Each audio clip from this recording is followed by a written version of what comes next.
Aí, pessoal do Salesiano, do Dom Bosco, né, como havia prometido para vocês, obrigado pela força aí no meu canal. E já ultrapassamos mais de 100 inscritos. E eu disse, se alcançássemos mais de 100 inscritos, eu faria um vídeo especial para vocês. Eu faria um vídeo em comemoração a esse número, né? Esse número de 100 e poucos inscritos aí. E obrigado pela força, tá? Então esse vídeo, na verdade, é um vídeo que eu vou fazer um breve resumo, né? Uma breve revisão para a prova que vocês vão fazer agora nesse próximo sábado. Então, lembrando a vocês, gente, na prova você tem o conteúdo de pré-história, de Idade Antiga e de Grécia até o período arcaico, tá? Então, lembrando, os pontos mais importantes, tá? Lembre-se que no período antigo eu vou trabalhar Egito, Mesopotâmia, tá? Lembrando aí, quando a gente fala de Egito, Mesopotâmia, são os impérios teocráticos de regadio, né? Que estabeleceram o modelo de modo de produção asiático, aquele modelo do trabalho dos camponeses obrigatórios, né? De modo de servidão coletiva, que era um trabalho obrigatório com o objetivo de pagar impostos. Ah, lembre-se disso, ok, pessoal? Fica ligado aí nisso aí, tá? Outro ponto interessante é falarmos do Egito sobre a questão do aspecto da teocracia, né? No Egito, o faraó era considerado o próprio Deus, enquanto na Mesopotâmia um representante dos deuses, tá? E Hebreus, aquele povo lá que nós chamamos, né, de povo judeu, aquele povo em que nos legou a religião monoteísta, não é? A crença no Deus Yahvé, no Deus Jeová. Lembre-se disso, ok?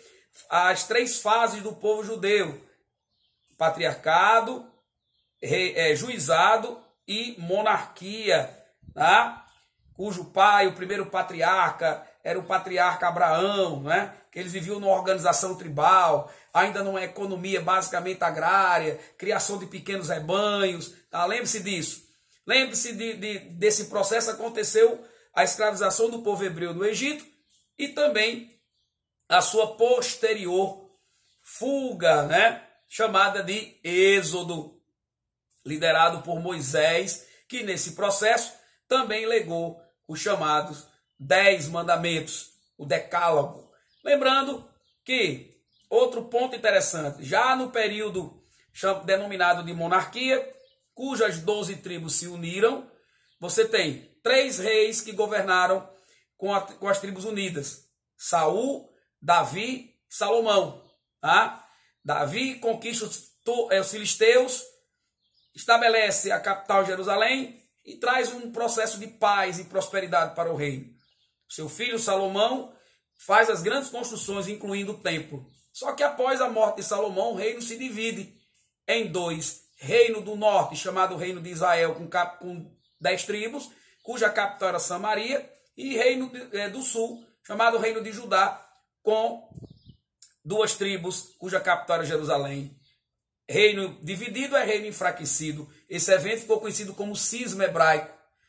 Reino dividido, eles foram dominados, o reino do norte pelos assírios e o reino do sul pelos babilônicos, tá? Que passaram 70 anos, depois eles voltaram. Foram os únicos que voltaram, foram os de Judá. Daí denominar esse povo hoje de judeu, tá? Então, nesse processo você tem um evento chamado de diáspora, que foi a dispersão do povo hebreu pelos romanos, provocando que esse povo saísse de sua terra e se espalhasse pelo mundo. Então, 2000 anos se passaram, gerações e gerações de judeus nasceram em outros países. Porém, eles alimentavam o sonho de voltar para a terra da Palestina, para a terra de Canaã, a antiga terra prometida, atual Israel. E exatamente pós Segunda Guerra Mundial, com toda aquela perseguição, né, dos judeus, não é? Holocausto, criou-se o Estado de Israel, que está completando 70 anos esse ano, em 1948.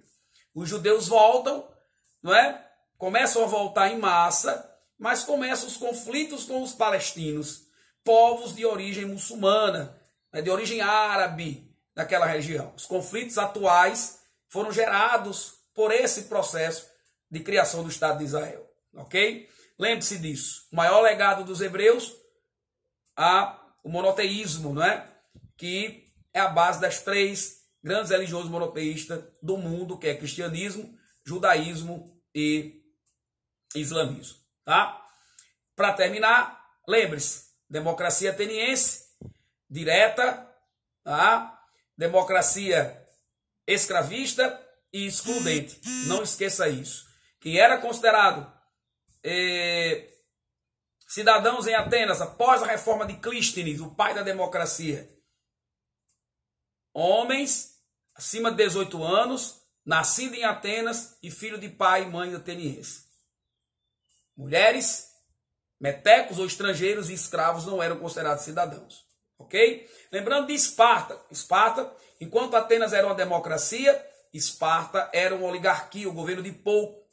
É o governo de poucos, porque o poder estava nas mãos de uma classe social, que eram os espartanos. E também Esparta desenvolveu a educação voltada para o militarismo e cuja principal atividade econômica era a agricultura. Ok, pessoal? Eu espero que eu tenha ajudado, tá? Vejam esse vídeo aí.